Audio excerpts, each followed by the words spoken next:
evening, everyone, wherever you are. This is Sports Africa. My name remains Ashalelu Afemi.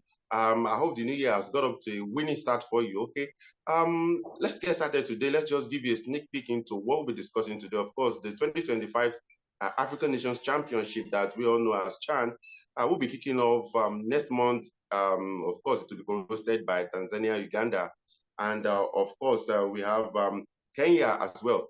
But one of these hosting countries are actually not ready, and that is putting the possibility of the game going ahead next month into a very serious doubt. And of course, the last time we were here, James and I discussed about whether the NFF have maybe concluded plans to stick with interim Super Eagles coach Augustin Guavoin to continue with the national team. But it seems there is a new development now. So we'll be taking you closer to these very two key issues that we'll be discussing on the show today. James Agberebi is around.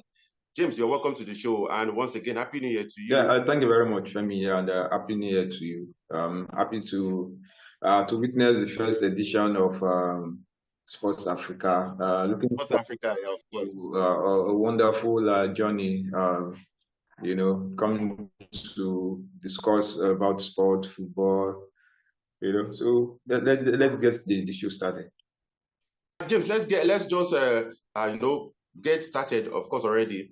Like I told you, Uganda, Tanzania, and of course, Kenya are meant to co-host the 2025 African Nations Championship, and of course, the qualifiers are all completed now.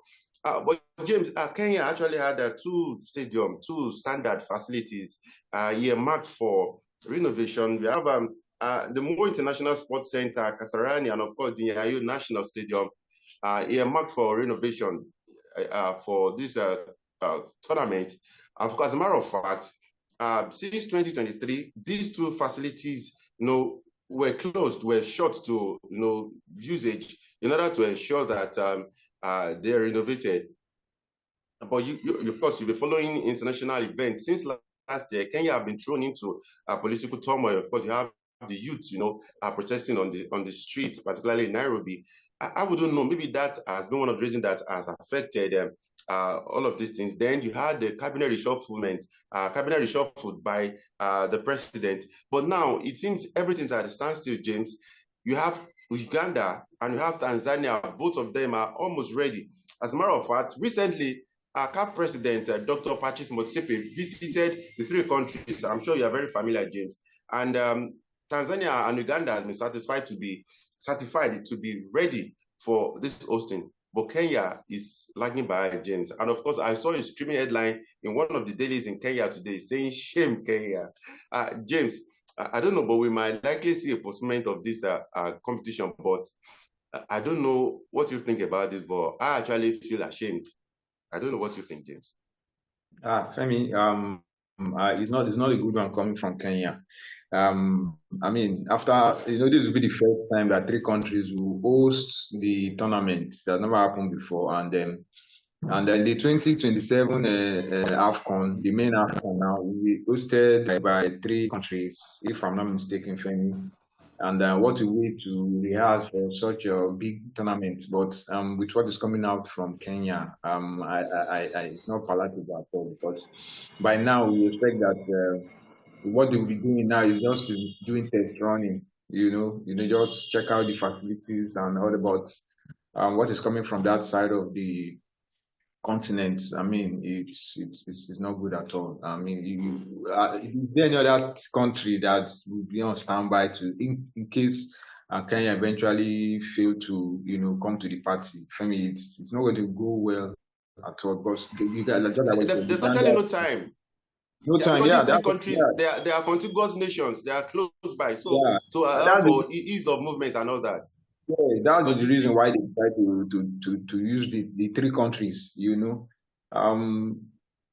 For me, you see, this is part of the problem we always face when it comes to bids, when it comes to hosting the AFCON. You see, the reason why we always have a particular set of countries who always host this tournament, because Femi, a lot of African countries, they don't have what it takes to host this AFCON, whether the CHAN or even down to the women's AFCON. It's just a few countries that they have the facilities ready. that kind of Even team the that AFCON and always. World Cup qualifiers. Yeah. Yes, I mean, look at the qualifiers now. Some of the countries are playing away from home because they don't have the standing required facilities to win games. A lot of them. I mean, sometimes they but well, we know we are playing as the home team, but it's not good at all. I mean, I don't know. Yeah, maybe because Kenya, they are not a football playing nation. So it's not. I just hope that something will be done about it, honestly, because you cannot buy Okay. at this stage now. Like I said, it's supposed to be there's only the facilities, not hearing things like this. It's going to be big setback, honestly. Okay, James, according to a certain report that I saw, though these two facilities in Kenya, they're supposed to undergo a complete overhauling. And the overhauling is supposed to include overhauling of the stadium roof, upgrading of the lighting system, introduction of video assistant referee booths, a new drainage system, the additional improvements such as the changing rooms and installations of large-scale animation screen to enhance viewing experiences and all that. James, should we just ask Kaya to just renovate the changing rooms for us at the stadium and let's just go with the competition? What do you think I should do at this point, James? Because it's almost late. I mean, all what you just read that now, I doubt they will be able to meet up with all those orders on the ground now. I mean, just like what you suggested, they should just focus on the playing pitch, the dressing room, the basics, and leave out all those aesthetics and whatever. Yes, but I mean, it doesn't look as if they are going to meet up the deadline. Now it's said that Tanzania and Uganda are good to go, or Kenya. I mean, it's not looking good. Like I said, for me, this is always the reason why CAF is always reluctant to make, because when you talk of host, every country the opportunity to host. I mean, it gives you that, go around the continent, and it goes beyond just football now. You have the opportunity of seeing the other African countries, getting to cultures and everything. But when they can't get it right, I mean, it doesn't go well at all. So it's only a miracle now that can do this. The way things are going now, I think it's only a miracle that can bail CAF out now, because it's not going to. Because I wonder what they are going to be thinking now. Like, I think they made a mistake suggesting a 3-country co-host. I mean, let's keep our fingers crossed, and maybe they will just surprise us and do something. Because All right. if they don't get it right, the main AFCON in 2027, they're going to be a huge question mark on it too. All right. If anyone has been following the geopolitics in Africa, you realize that something has changed in Tanzania. And as a matter of fact, they are the front runner of the 3 coast nations. And they have their world-class stadium, of course, ready, a 60,000 capacity Benjamin Mkapa Stadium in Dar es Salaam, as well as the 15,000 capacity stadium in Amman in Zanzibar. So both stadiums are ready. And of course, when you talk about Uganda, like I told you, they are also doing well. The 45,000 seating capacity of Nelson Mandela Stadium is almost ready. And of course, we have also 30,000 seat Nakivubo Stadium have also been approved by CAF to host this championship. So, James, like you said, we hope that maybe Kenya would just surprise us, or there might likely be a postponement. But even if there's going to be a postponement, till when? That is the question people are asking. And like you rightly pointed out, it's going to be some kind of headache to CAF at this moment, because I'm sure CAF must have done their schedule, even though that has not been officially released. CAF must have done the schedule for the champion. But I just saw somewhere now that CAF has confirmed the date. So hopefully, we hope that there is no change in date. James, let's take a trip back to Nigeria. Like the last time, our last recording for 2024, we talked about if the NFF has finally settled with Augustine Guavin to take charge of the Super Eagles for the remainder of the matches in the 2026 FIFA World Cup qualifiers. But former NFL president. That his comment has actually, stir up a lot of dust. But he's saying that any moment from now, a new coach will be announced for the Super Eagles. Nigerians and social media. Some are saying that one, that shouldn't have come from him because it is some form of interference. You should have totally stay away from the affairs of the federation, because he said in an interview with Channels Television, one of the 24-hour cable news in Nigeria, and he said any moment from now, I'm sure they would be announcing a coach, an enterprising coach at that. In a Channels interview, Sports Tonight. James, what do you think at this moment? A lot of people have said it's going to cause a lot of interruption in the national team because it seems the players understand the language of Augustine Guavoin. It's been a varied opinion. Some are saying that Guavoin should leave the job, quit the job, and go back to his role as the NFF technical director.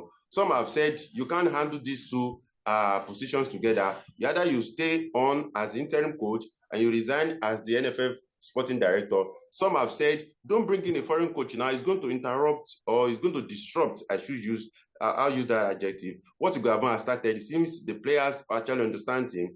Some are saying, bring in a foreign coach so that we can salvage what is remaining of the 2026 World Cup qualifier. Where do you stand, James, in all of this?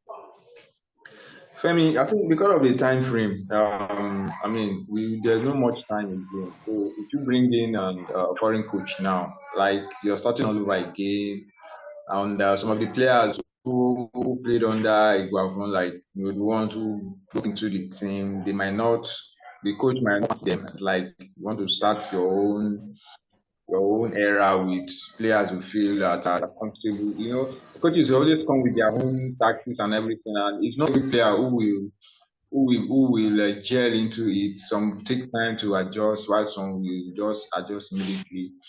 So for me, Femi, because of the closeness of the qualifiers, we already have a coach who, if you want to judge by what he did, if you want to use the AFCON qualifier, you just have to allow him to continue, but it's still this issue of his technical director position, and once it doesn't work out in the Super Eagles, he falls back to his job. Once there's crisis in the coaching, he comes back again. So I think everything just boils down to the NFF, the unseriousness of the NFF. You just come out and take a stand. You want to appoint a coach, go ahead and appoint a coach. You want to go to be the head coach, and you just have to come out and take a stand. But all this dilly-dallying, and it is just the unseriousness of the NFF. And if the team fails to qualify for the World Cup, they're going to take a huge part of the blame. Okay, but the last two results in the AFCON qualifiers actually made doubt to erupt in the minds of some Nigerians. The draw against the Benin Republic and the defeat at home against Rwanda. Some people actually said that after all, maybe Guavoin might disappoint. But just personally, do you have faith in Guavoin that he is capable of rescuing what is remaining of the remaining hope of Nigeria reaching the next World Cup? Because we all know, if they fail to qualify for USA, Canada, and Mexico, it will be the second consecutive time that Nigeria has failed to reach the World Cup, and it will be happening for the first time in their history since they made their maiden appearance in 1994 in the US. If God forbid the team fails to qualify, cannot put it squarely on the shoulders of Iguavon, because he didn't start the race. There are two coaches ahead of him before he came on board. Pesero started the qualifiers. He didn't win his first two games. Finidi came on board. He lost one and one. So Iguavon is like just coming in to clear up the mess. I know people want to say, okay, they want to, if the team eventually failed, Iguavon that they are going to want to hold responsible. He didn't start the journey. We saw what he did. Sorry to cut in, James. There are 6 matches left. And all the Super Eagles need to do, according to permutation, is to win all their remaining matches. If they are able to win, this World Cup qualifier is just March. So we are just like, maybe we could say 3 months. So if they're able to win their remaining 6 matches, they stand a chance, because you know that the remaining teams can't even guarantee winning all their matches, including South Africa, Rwanda, and of course Benin, who are all joined top at the top of that group. So if the Super Eagles are able to win their remaining 6 matches, which is also not guaranteed, they're saying then it can be as much as good as blaming Gabon if you fail to qualify, or if you qualify, you still give them the credit. Femi, when Eguavon kicked off the AFCON qualifiers from the very beginning, and he qualified with 2 games to spare. He was with the team, started the journey and he ended it. But I mean, it would be so unfair if the team fails to qualify and you want to blame Eguavon for that. I mean, the situation that he did not put Super Eagles in that situation. Pesero started the journey, Pinedi took over, and look at where the team is now. So Eguavon can only come in and do his best. This is not the first time he will come for a rescue mission. Remember 2026 World Cup qualifiers. He came on board to rescue the team's hopes. Unfortunately, it was head-to-head that knocked them out. So he almost did it for Super Eagles.